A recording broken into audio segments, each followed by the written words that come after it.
Hi everyone, welcome back to Chinatown Soup Tea Club. It's our February 2026 installment and also celebrate the Chinese New Year. Hope you guys enjoy our first year offering, which is our first Wuyi tea. Hopefully you guys like the tea. It's always very important for you to leave us a comment what kind of tea you like, how does you like it, and what is the comment about that tea. That was a very special tea, and this time we're gonna do something even more special. You're gonna have this tea received in your mail. Again, we're gonna kind of showcase Wuyi again, an oolong tea, and this is one of my favorite cultivar besides Fujian water fairy. This is called the Big Deeper or Bei Dou. So what you can see about it is you know that I like traditional roasting. What is traditional roasting in the Wuyi tea is when they have to roast this twice with charcoal fire, which usually the source of the charcoals came from a fruit tree, either a longyan or a lychee. But this one is coming in from a longyan wood charcoal. It takes a lot of time because when you harvest this tea, it's usually the spring tea. We unfortunately don't like to do fall tea. I'll explain that to you later on. But when you harvest a Wuyi tea in the spring, it's already April. And when you process it and you're starting to roast it, it will be in May. The temperature is going to get really hot over there. So within a 10 days period, you're roasting the tea. It's really hot. You've seen one of those roasting cauldrons. They're pretty hot on the going for 5 days of a charcoal. So after they roast the first time, they want to let them sit over the summertime because it's still very hot, the weather, and also what is happening is the tea is going to be start to marinate and becomes more softer because of the charcoal roasting of it, because it's basically caramelizing the oil and make it into sugar. So in the fall time, when there's we call Mid-Autumn Festival, they will start the fire again to actually finish the roasting. I call this a refined roasting. A refined roasting is a roasting technique that actually used to make aged tea, meaning that the purpose of the firing penetrate very deep into the leaf itself, doesn't really kill the enzyme, but fully go through the heat into the core of the tea. So when you age that tea, you have a very longevity. It's almost like brandy. That's why I really love it. Almost like a bourbon. And last time when we showcase, when we do any Wuyi tea, you really want to pack it. So this is a 75 ml gaiwan. Have a much bigger opening, more like we call it a lotus or a tulip opening, because I want the more bigger surface to it.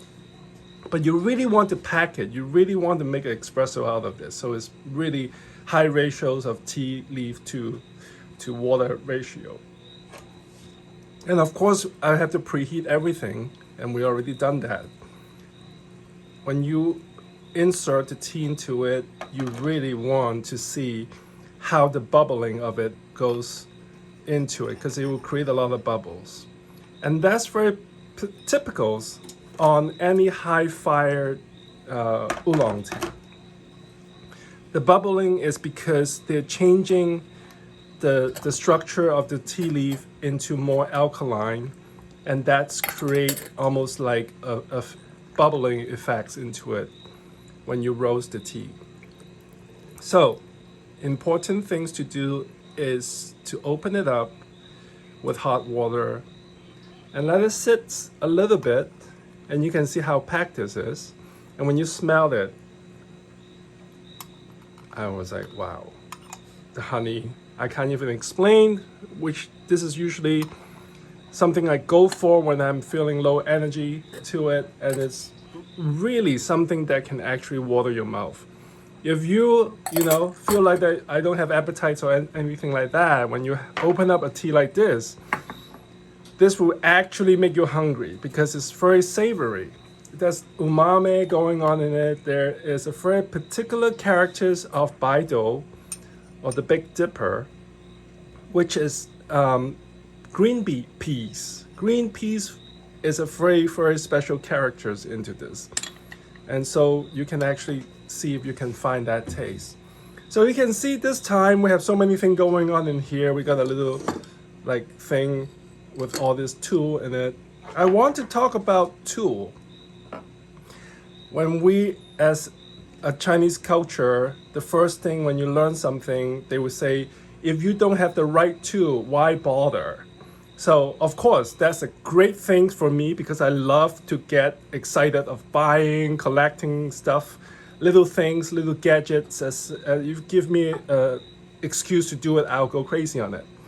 As everybody should do it. Like, when you first get into tea, you see people doing a kung fu style with all these little things going on. I want that. So it's important actually to understand them, but not necessarily need to actually, collect them. I'm just, been 26 years into it, so I collect a lot of this kind of thing. So this is basically something, a little tool, so you can fit your tea leaf into it, that it doesn't drip anywhere. This is also tools that you use to like slowly put your tea leaf in it, or also the pointy side of it is for the spout of if you're using a xiang tea ware. Many different choices of that. Scooper, usually one scoop is around 2 to 3 grams. Then your 2 scoop will be usually 5 to 6 grams of tea that you want to put it onto it. But the most important thing that you can get is a brush. Why are we using a brush? Because the brush is for helping you can brush your teapot. And why is it a teapot here? Because if I'm drinking my favorite Wuyi Hi-Fi Yancha, I'm gonna definitely use a teapot for it. I think on the shorts that we have, we introduced flatter vessels. Flatter vessels for Wuyi tea is a very important thing because the tea leaf coming from this region is wiry. And you really want to have something that can actually spread it out in there. For example, if you drop this, you can see my opening on this is even too small for it, then we can switch it aside to this side of it. Right, and you can see it how I do it into it. When you lay it all down in here, you can then see how it fills up your pot on it. We're using 10 grams on my 75 ml, but I'm also using 10 grams into my 120 ml. So you can see it's basically half cover into it, right? Of course you want to smell them, but what I'm trying to do here is brew two vessels of the same quantity of tea. Of course it's the same tea, and want you to kind of see how the difference of brewing techniques require into it. You can see how I skim off the bubbles also on the top. And if you already got the bite from the xiang tea bugs, you're gonna go crazy on pampering your little pot. So this little guy over here usually is how you kind of brush it around. There is also a reason you brush it around, because once you brush it, the heat of the teapots will evaporate the tea water. You can see how it goes into it. And the thicker area, that is cooler area, you need a little brush to it. All right, this is geeking out, but also is a good way to see it. I'm not forgetting to understand my brewing temperature and brewing timing and all that kind of thing. So I'm actually doing it as I'm going through it, okay? Use your heartbeat. If you have a beeper around it, I don't really encourage it. Use what you have, your breath, your heartbeat, your pulse, whatsoever. Do that instead of a barista beeping thing going on in it. And you're just gonna drive me crazy on it. So, smelling the aroma coming out from it. This is a wash of it. I just pour it back into it, and I'm going to brush it again. When you're doing this for 20 to 30 years, sometimes you get a little bit, oh, I'm tired of brushing it. Use your fingers. You can still use your fingers to do it. Your tool is all here. And the best way to actually touching the pot is then you can feel the temperature of the pot in different area of it.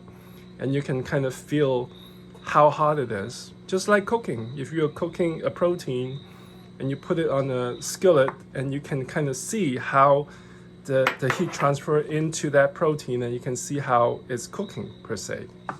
That's the rinse. I'm gonna go into my first brew of the Gaiwan one. You see, I'm not pushing it into making a swell. I'm actually filling it up. Because they're so packed in there, and there's so much characters and aroma and taste and all that kind of thing in it. You want it to steep it up. Almost like double boiling something is, a pig knuckles or something. You don't rapidly boil it. You actually want to braise it.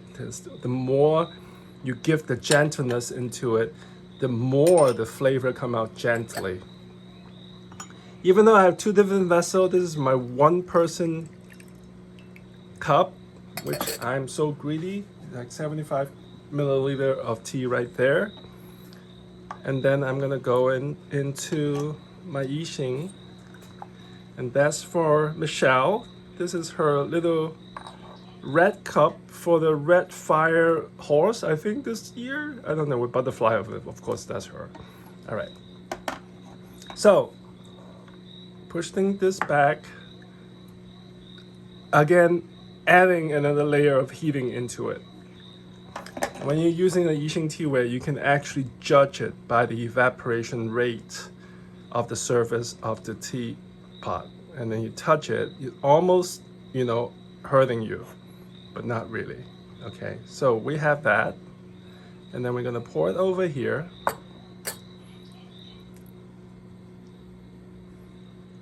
Same thing, you can see how I gently filled up the teapot and the Gaiwan. They're on the same trajectory, I would say, of trajectory.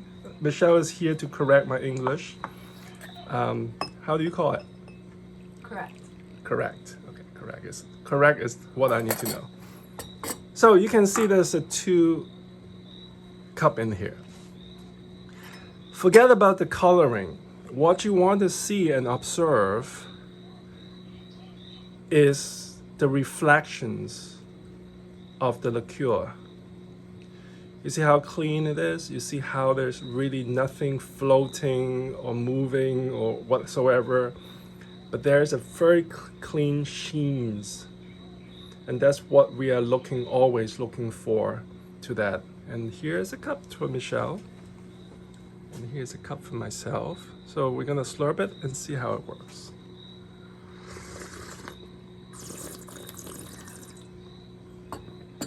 You can see how casual I'm doing this.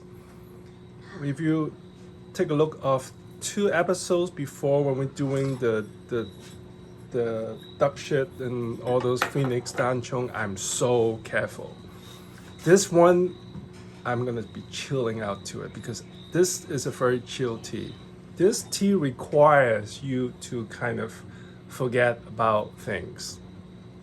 And the more you go into the rhythm, then, oh, what am I gonna do next? How am I gonna put this onto, videos? How am I gonna, you're missing the point. Because this one requires you to slow down. It's a very slow down tea. I'm gonna switch it to her and she can taste the Gaiwan one. And then I'm gonna do my xiang one. What do you think? Preference? Differences, not preference. The flavor from the xiang is... Why?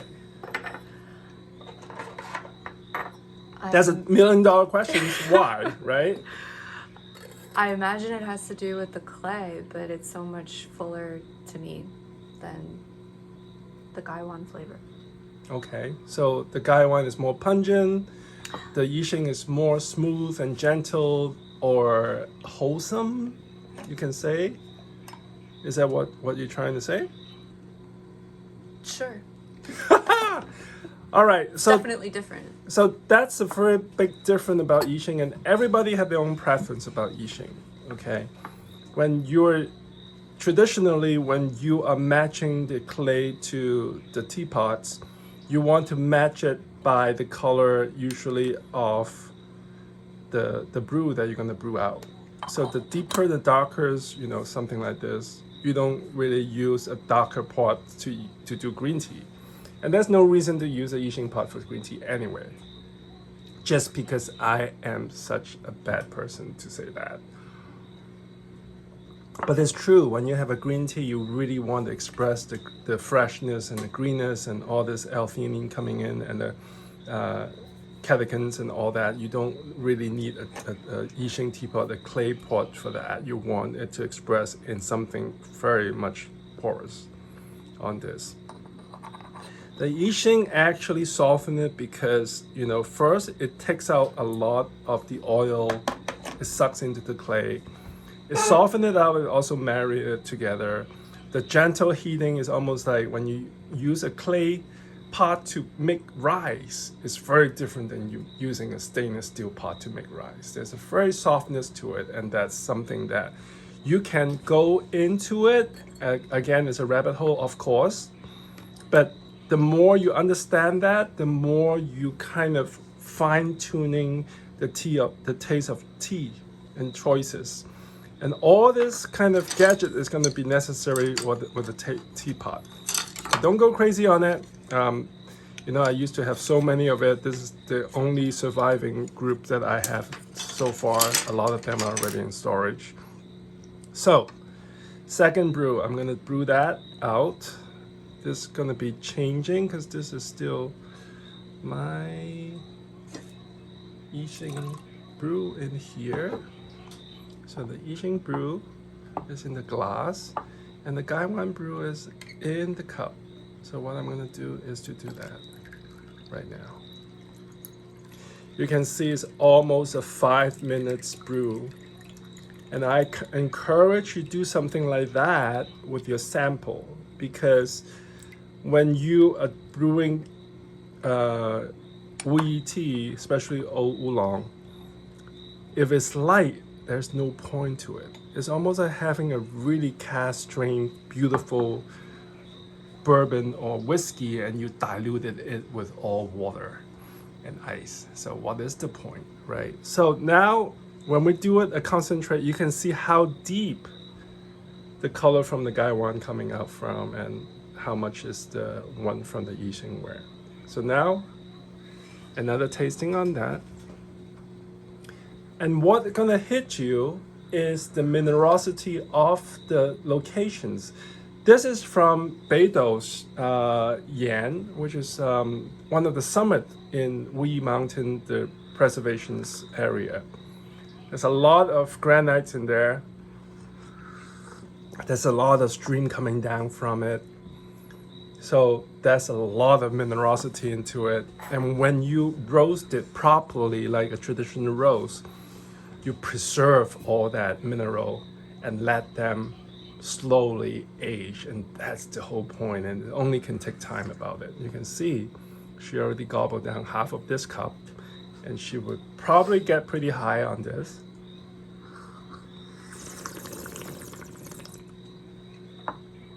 What do you think?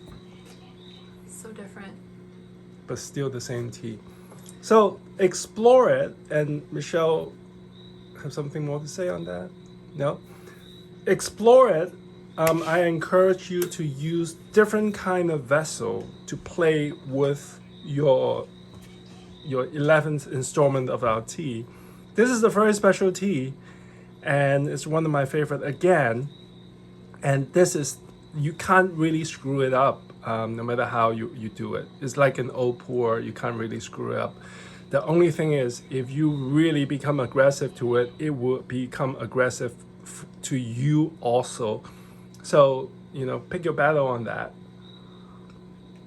But I would be really putting more concentrations on how the water develop. Just like the previous Wuyi tea that we have, about the water quality, how that water hits your tongue, your lips, all the way down to your throat.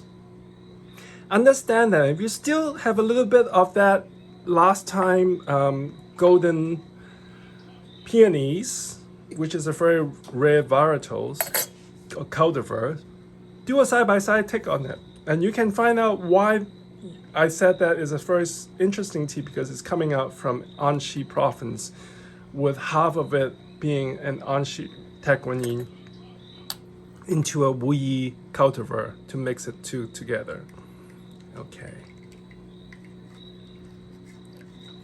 So any comments, please drop it down and we'll reply to you. I hope that you learn a little bit something about vessels. It's a good time to start to play with different vessels. Even you have a big cup that you always like at home, and you've been like so precious about this little cup that you always use it. You know, there's no point of like getting crazy into these. But if you are really willing to get into this, go crazy on it too, until your partner stop you. If not, I will keep going on that. So hopefully you enjoy, and we're wishing you all here from Chinatown Soup a happy Chinese Lunar New Year, and I'll see you in March. Thank you.